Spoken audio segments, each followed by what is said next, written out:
This is your 20-minute podcast, where we do our best to give you useful information in 20 minutes or less. Today's podcast is brought to you by Audible. Get a free audiobook download and 30-day free trial at audibletrial.com/your 20-minute podcast. Over 180,000 titles to choose from for your iPhone, Android, Kindle, or MP3 player. Now, here's your host, David Brower. Welcome back to your 20-minute podcast with David Brower, and our special guest today is Casey Stanton, former professor of marketing at Tulane University in New Orleans and a trusted authority in the field of marketing. And you are on the road as we speak, right? Yeah. Hey, David. Good to be here. And yes, absolutely, I am. Back in May, I left my post at Tulane, where I was a adjunct professor of marketing, and hit the road full-time with my fiancé and our mutt, our dog Pepper, and now we're traveling for 2 years to see if we can find a new home, a new place to live. Good for you. Good for you. One of the things that caught my attention on your profile was just your website, Tech Guy Who Gets Marketing. Yeah. Right? So tell us about that. What's that mean? Sure. So our business is Tech Guys Who Get Marketing, and Tech Guys is a really interesting team. So typically what happens when a business owner wants to do something with technology, they want to build a CRM, they want to build some kind of business intelligence tool so they can see reports. They want to leverage technology as a benefit in the organization. What they typically do is they hire someone in-house, and that person, I always look at them as being poets. These tech people are so good at writing code, they're so good at solving complex problems, and they solve it in the most poetic way possible. The least amount of complexity, the least API calls. Right. Just as nice and pretty as possible. The problem is that they don't actually look to the business implications of the technology.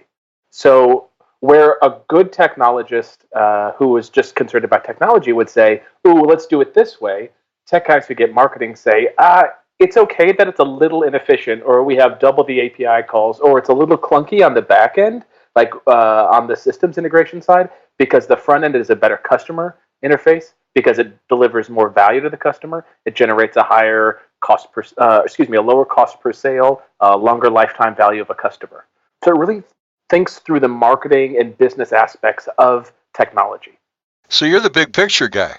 Yeah. I mean, you get it from both sides of the fence and bring it all together to work together, right? Yeah, absolutely. So in Tech Guys, we really have two major disciplines. We've got marketing and we've got technology. Some of our clients come in marketing heavy. They're great, smart marketers, and they need technology that works. So we're talking about one-click upsells. We're talking, our team actually, Mike, our CEO, wrote the first one-click upsell code and was doing installs of it for $10,000 a pop years ago. Now that's technology that's already integrated in a lot of different platforms. So we were really on the cutting edge there. Absolutely. How do you stay ahead of that? How do you stay ahead of technology for the next latest, greatest thing that's going to help your customers? That's a great question. So I think the best answer is our team is hungry, and we don't really sell any commodity. We don't really sell anything that we've sold before. Every new sales opportunity is something new for us to discover a new and better way to do things. So we're always looking at new tech. We send emails to the entire team, or we're on Slack, and we use the Slack channel for it. And we're just always discussing new things that are coming out. When Amazon Chime came out earlier this week, our whole team got on it and we tested it out. So we're always testing and playing, and it's just like this insatiable curiosity of our techs specifically and our marketers that allow us just to play with new things and see what works. How fun. Absolutely. I mean, if your tech guys are having fun, your marketing guys are having fun, and people like you that can put everything together, that's a unique opportunity, it sounds like. Yeah, absolutely. And my business coach, Dan Sullivan, he said, you created the game, so don't create rules that allow you to lose. And love that. Right? So we're entrepreneurs. At the end of the day, we are all entrepreneurs, and we're all a little weird, and we have the things that we like. So the rules that we created are, let's have fun. Let's make sure the things that we're doing are new and different and exciting. Now we're always pushing the envelope of what's possible. We just launched a campaign for a client, and we thought we were going to hit a home run on it. And I'll tell you, out of the gates, we did not do very well. And it was a great learning opportunity. It was a big risk to take. And now we're refining it. And over the course of the refinement, now it's starting to produce well. So what we launched with didn't work, but what we refined to is working better than their previous marketing control. And you had a client, it sounds like, who had complete faith and trust in you because he didn't walk away. Yeah, and risk tolerance is really interesting. So when you start a business, you can grow it up to the ceiling of complexity that other entrepreneurs have grown their business to. But if you want to break through that ceiling of complexity, you have to try new and different things. So we kind of do the thinking and say, all right, David, in order to do this, here's an idea that we think, and it's the best idea that we can come up with, and here's the minimum viable product. We've got a guy on our team who loves these prototypes. He's even calling it a confident prototype, where he helps you produce the smallest, leanest way to launch a new technology implementation. And it's through those iterations and through that testing and looking at the data that allows our clients, some of our clients to be have small businesses that are extremely profitable. People that are doing 7 figures take home from a 3-person team. That kind of thing. Oh my gosh. Right. That puts a smile on your face, doesn't it? Absolutely. It's a fun game to play, right?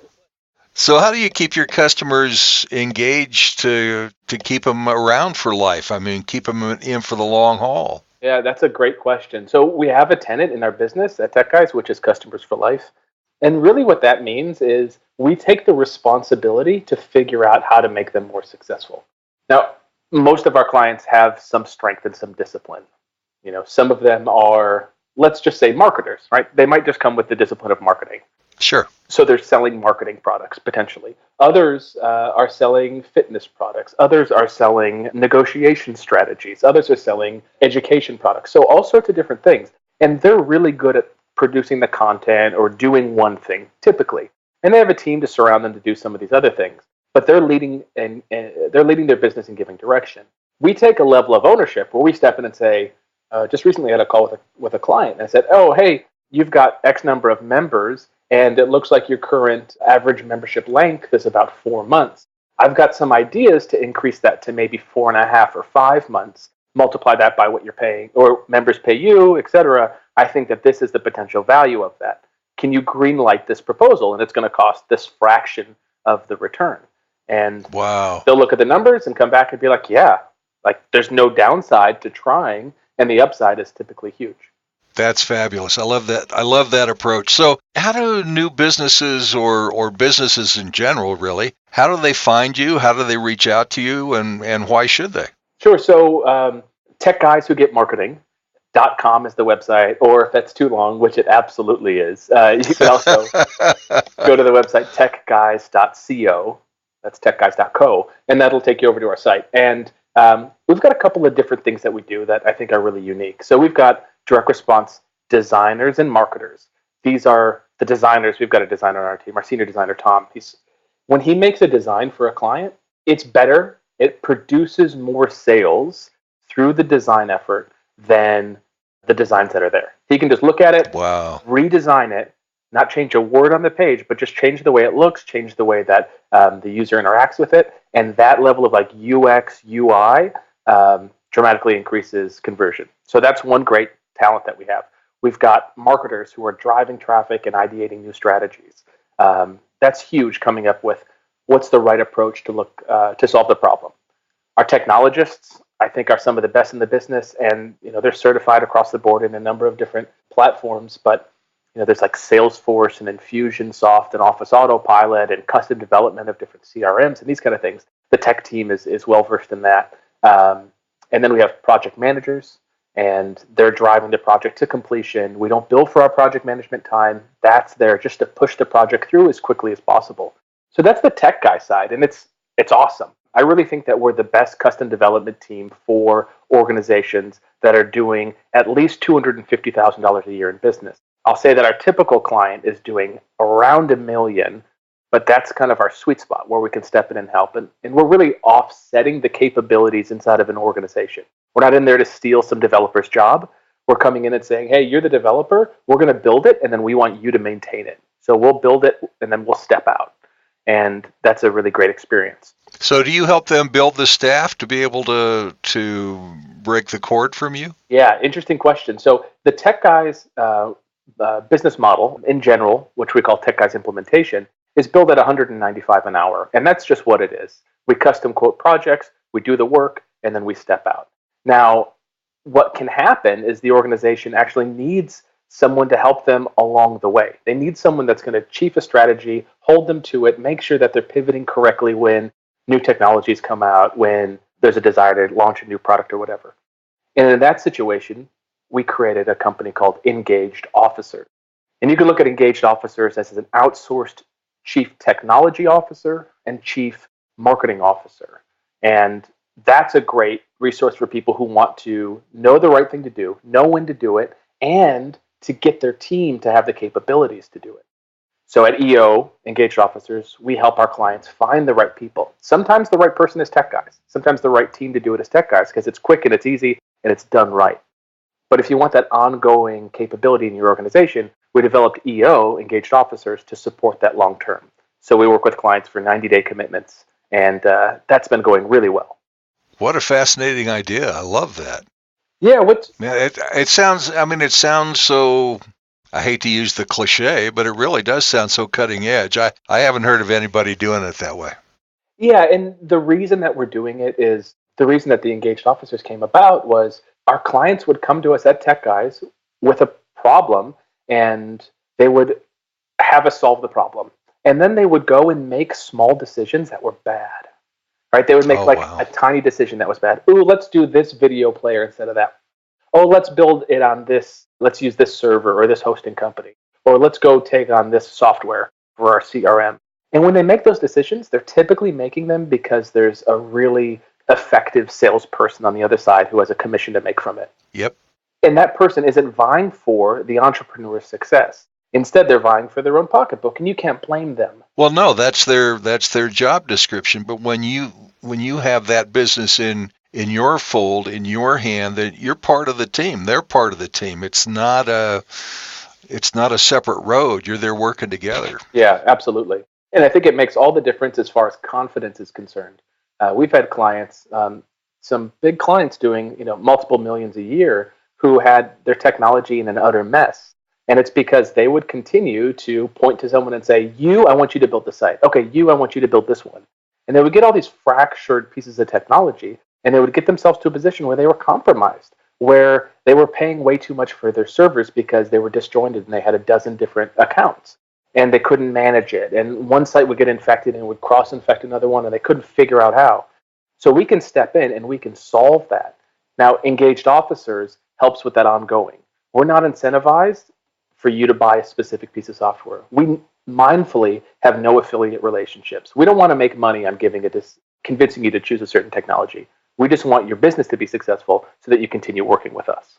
What a fabulous idea. Good for you. And how long have you been involved with this, with the Tech Guy marketing? Sure. So Tech Guys Who Get Marketing was founded by Mike Klein. He was living down in Florida, and he pulled together some of his buddies from college, which were down in Florida, and then from his hometown in Indiana. And I was actually on a date in Ann Arbor, Michigan at the 8 Ball Bar, really seedy, kind of trashy bar. And I bumped into Mike, and we were both drinking out of pitchers of Pabst Blue Ribbon, and we kind of hit it off. And this must have been 7 years ago, 8 years ago. Wow. And we hit it off from there, and I joined in with Mike and became the chief marketing officer. And then through Mike's relationships and really Mike's great vision, that's one thing that I love about him. He calls himself a mechanic. And today, he's actually in the British Virgin Islands on top of one of the last boats from Pearl Harbor that was bombed, that was just kind of sitting there. He purchased it, and he's building a Kraken on it. So he's sculpting a Kraken out of steel and mesh, and then they're going to go. Oh my! They're going to go sink this historic relic and make it a dive site. It's absolutely surreal. So that's the kind of vision Mike has. He can think of these wacky, weird things, and he's done it in such a way that he's having a lot of fun out of it. Other people are going to get enjoyment out of it. He's going to be able to break even on it. It's absolutely wild. So, yeah. Good for him. That's called a PBR success story is what that is. What does that stand for? Pabst Blue Ribbon. Oh, Pabst Blue Ribbon. Oh, I got you. Oh, yeah, absolutely. Absolutely. So you've got a book coming out called Functional Marketing. Tell us about that. Yeah, so I'm working on a book right now called Functional Marketing, and And as you can kind of tell, my passion here is around helping people make the right decisions. And typically in the marketing world, and that's really where I exist. And my colleague Bill Ferrante, he's the technologist that I've paired with at Engaged Officers. So what we notice is that people have a tactic. They go and pick one tactic. They go say, all right, I need to go spend $1,000 a day on Facebook or $1,000 a month on Facebook. Or they say, all right, I'm going to be the person that does direct mail, or I'm the person that's going to do YouTube videos. And they identify these tactics and try to wrap a business around it, which is not the way a business should really be understood or managed. So I think back to Peter Drucker saying the point of a business is to get and keep a customer. And that's the most important thing at the end of the day, to get and to keep the customer. So functional marketing is my approach to marketing, which says, how do we get and keep that customer? What's the most important thing in the business? So I do 3 distinct phases. I look at the history of the business. And in that, I'm looking at what are the assets in the team? Who's in the team? What are their capabilities? What's their capacity? I look at what are the other assets in the business, like mailing lists or favors owed or past marketing campaigns. I've got a past marketing campaign snapshot that clients fill out, and I get caught up with all that they're doing and have done and what was successful and what wasn't and why. And get a better understanding of the foundation of the business. Do some due diligence then around their competition. What are they doing? And then at that point, the functional marketing approach says, you know where the business is, let's get creative. And the creative aspect is, let's grow something. So I've identified 4 key areas for growth in any business. We either need to increase the number of people that are educated that were in the marketplace. We need to acquire them. We need to then retain them. And then we need them to refer their friends and family. Pretty simple. Educate, acquire, retain, refer. Pretty simple, yeah. Or marketing issue. We start at about $10,000. That's our starting package. They can go over to techguys.co. That's techguys.co. And if they want to learn more about Engaged Officers, which is that outsourced CMO, CTO consultancy, you can check that out over at engagedofficers.com. And then lastly, I have a personal daily email that I send out. And this is kind of my approach to marketing and what I'm seeing. And it's kind of an over my shoulder. And you can go sign up for that if you'd like. It's a free email over at CaseyStanton.com. And that's Stanton. Yep, Casey with a C, CaseyStanton. Yeah, thank you. All right, man. Well, congratulations on everything you've done so far. And obviously, the world is your oyster, as they like to say. So you're going to travel around for a couple of years, get married along the way, and continue to grow your business and help people grow theirs, right? Yeah, that's the plan. So thank you so much for having me, David. I appreciate it. All right, man. Really enjoyed it a lot. Folks, this has been your 20-minute podcast with David Brower and our special guest, Casey Stanton. And be sure to reach out to him at CaseyStanton.com. And continued success to you, man. Thank you. Take care. Be sure to follow us on Facebook at facebook.com/your 20-minute podcast. Until next time, don't forget to download your free audiobook at audibletrial.com/your 20-minute podcast. That's audibletrial.com/your 20-minute podcast for your free audiobook. And thanks for listening to your 20-minute podcast with David Brower.